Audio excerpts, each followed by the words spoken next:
Good morning. In today's lecture, we'll discuss about Data Structures Lab course CSL 201.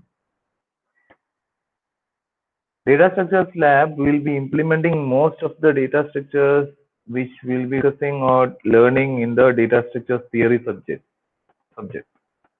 The aim of this course is to give a hands-on experience for the learners for creating and using different data structures. In this lab, we'll be implementing most of the data structures which we are learning. Most of the data structures in the sense, almost all the linear and non-linear data structures like arrays, stacks, queues, list, singly linked list and doubly linked list, and tree, graph, etc. And we'll be implementing most of the search and sorting algorithms as well. So as you all know, data structures are used to process data, arrange data in different formats in a computer for many applications.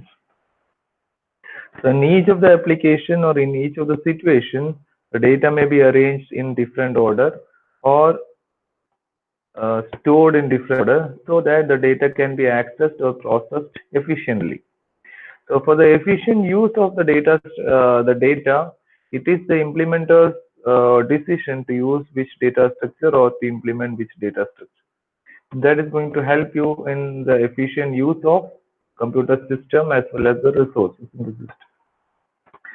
The most commonly performed operations on the data structures are the traversing through the data, searching for a particular data item, inserting and deleting data item which is there in the data. Then other operations like merging two sets of the data and sorting the list, etc. Sorting the data. So it is also going to help you in designing and developing an application where which all operations are going to come in your data structure, in your data on top of your data, which all operations are the most frequent operations. So based on that frequent operations, you will decide which data structure can be used. So along with the data structure, we will be defining its operations and cost of that operations as well. So once if you know that if these are the operations which are going to come frequently, then you can select a data structure for which these particular operations are going to take minimal amount of cost. The course outcomes of the Data Structures Lab CSL 201 COS write a time or space efficient program using arrays, linked lists, trees, graphs to provide necessary functionalities. So given a program, you should be able to write a program. Given a question, you should be able to write a program using any of these data structures with the necessary functionalities. Second course outcome is write a time space efficient algorithm program to sort a list of records based on a key. So you can say that this refers to any one of the sorting algorithms. CO3, examine a given data structure to determine its space complexity and time complexity. So given new data structure, you should be able to say how much time it is going to take for this particular operation. So let's say I have defined, I am going to give you a definition for a new data structure which is not taught to you. Then you should be able to say what will be the time taken for inserting an element on it, or what is the time taken for searching for an element on it. CO4 is design and implement an efficient data structure to represent a given data. So let's say you are given with a data. Now you should be able to say which data structure you are going to choose for implementing it. Efficient selection of the data structure. You can see that most of the COs are on the apply level. CO5 is you should be able to convert an arithmetic expression from one notation to another. This is an implementation of the stack data structure. Conversion of an infix arithmetic expression to postfix expression, or the reverse, or infix to prefix and the reverse, or you should be able to say, given an expression in some form, you should be able to evaluate the expression, and that sort of it's an application of the stack data structure. Then CO6 is related to memory allocation using linked list simulation of memory allocation. How dynamically memory is allocated and how can say garbage collection, etc. This is how we are going to assess you on your lab experiments. End examination is for 75 marks. Internal evaluation is also for 75 marks. End semester examination is 3 hours. Total marks for the PSL 201 is 150 marks. The internal evaluation pattern: attendance for the course is 15 marks. Continuous evaluation in the lab is 30 marks. Continuous assessment test is 15 marks. Viva is for 15 marks. The continuous assessment test will be distributed, will be taken in 100 marks and will be converted in 15 marks. So algorithm 30 marks, program 20 marks, output 20 marks, total of 100, then it will be converted into 15 marks. So this total will come to 75. This is the end of examination. At the end of the semester, we will be conducting an exam. It will also be conducted for 100 marks, then converted into 75 marks. So the previous 75 and this 75 will total become 150 marks, or total marks for the subject. So as per the syllabus mentions operating system to use as Linux, compiler to use as GCC, programming language to use as ANSYS. So this is from the university syllabus.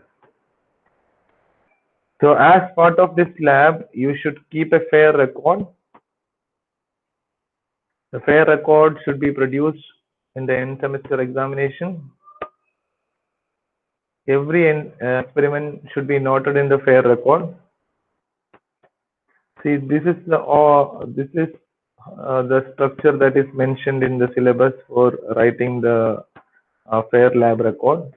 You should have an experiment heading, experiment number, date of the experiment, aim of the experiment, data. This is the heading, experiment heading. What is the experiment? And the experiment should have a number, then the date on which you have completed it.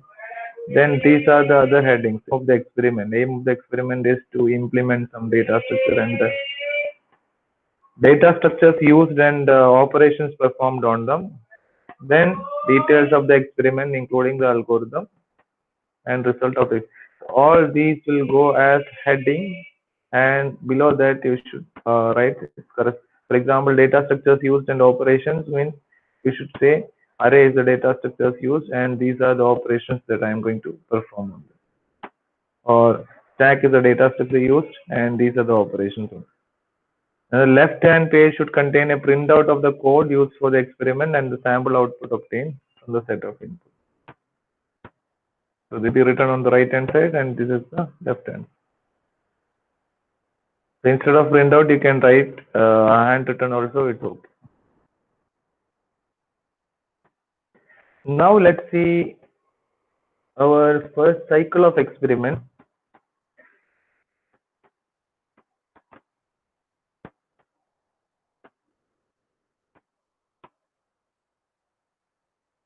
First cycle of experiment contains 3 experiments, experiment 1, 2 and 3. And 1 contains 2 parts, 2 contains 5 parts, 3 contains 1. Right? So all the experiments in the first cycle are need to be implemented using arrays. So the first experiment is implementation of polynomials using arrays.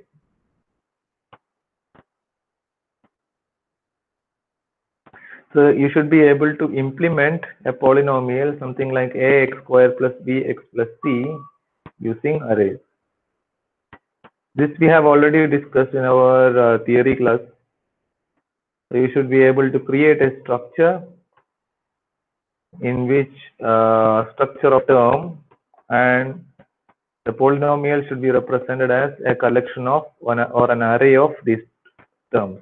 So you should create an array of structures. So inside that you should there should be functions for creating a polynomial, addition of two polynomials, subtraction of two polynomials, and multiplication of two polynomials. So these many operations you should be able to implement. The second program you should implement is, so this is 1A, this is 1B. Implementation of sparse matrices using array.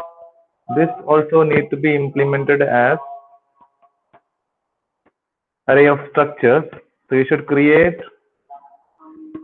a structure of a sparse matrix, a structure implementing a sparse matrix, and you should be able to you should have functions for creating a sparse matrix and addition of two sparse matrices. So in these two operations, create and addition. So experiment 1A, first experiment. This is experiment 2, experiment 1B. Then the second experiment in the first cycle. This is implementation of stacks using arrays. You should implement push and pop operations. Stack is another data structure where we have some specific property saying that insertion and deletion can be done at one end of the array. So you have an array and say that you will be inserting elements onto that array. The deletion operation all will be taken from that end itself. So the last in element will be the first out element. So stack is also known as a LIFO structure, last in, first out. Implementation of queues using arrays, insert and delete operation. A queue data structure is just an implementation of a normal queue. We'll have two ends for a queue, a front end and a rear end. The insertion will go in the rear end and deletion will be from the front end.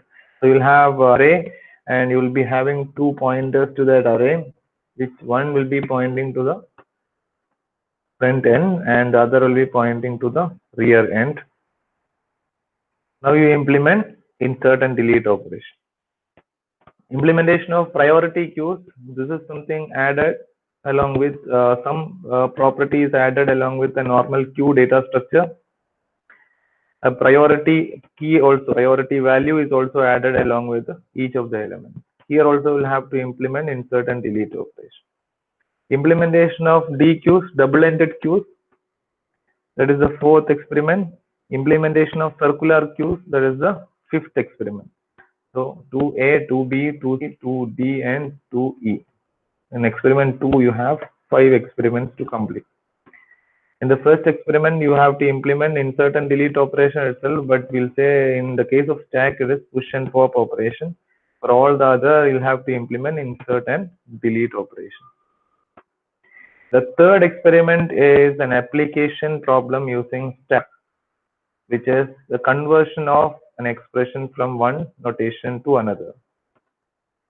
For example, an infix expression to postfix expression.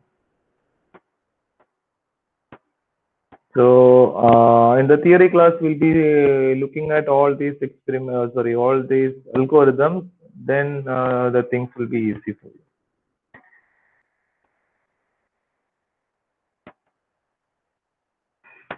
So that is the first cycle of experiments. I'll be putting all these things in the form of a document in the Google Classroom.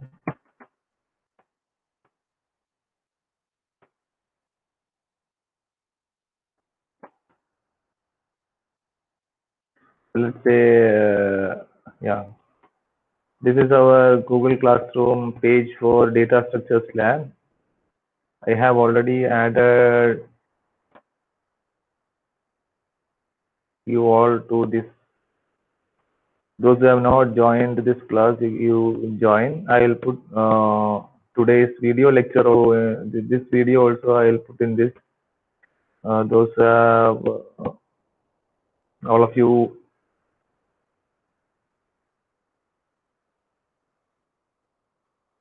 I'll create an assignment. Every experiment will be created as an assignment in this section here, and you will have to upload your program and the screenshot of the output of the program to this.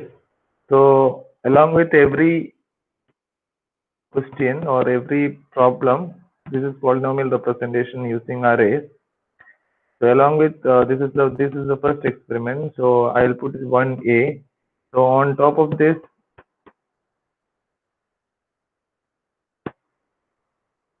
one A.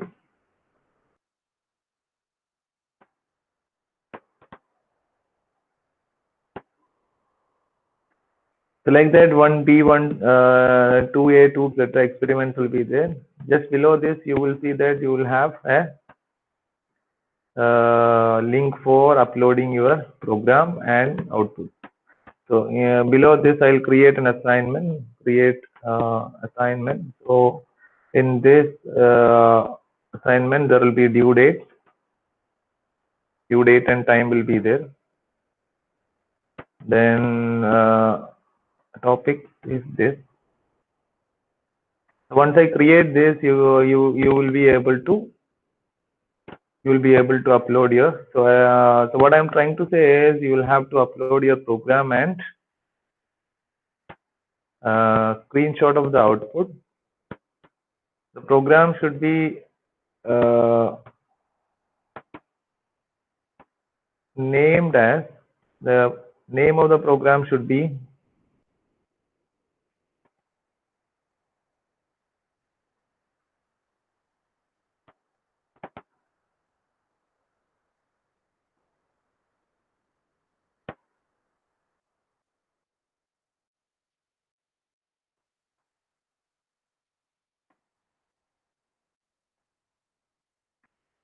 so you should name your program as TCR19 PS or your university register number 00 something 1 underscore 01 for the first program and A underscore PRG dot C. This should be the name of your program and output is TCR19 PS 001 01 A out for the output dot PDF. Output should be in the form of a PDF. So this should be your program name and this is your output. Output, you take output in the screenshot of the output and create a single PDF and upload it. So only this should change. For roll number 2, this should be 2. For roll number 3, this should be 3 and so on. So that's it. Those who have any specific questions, you can contact me. Thank you.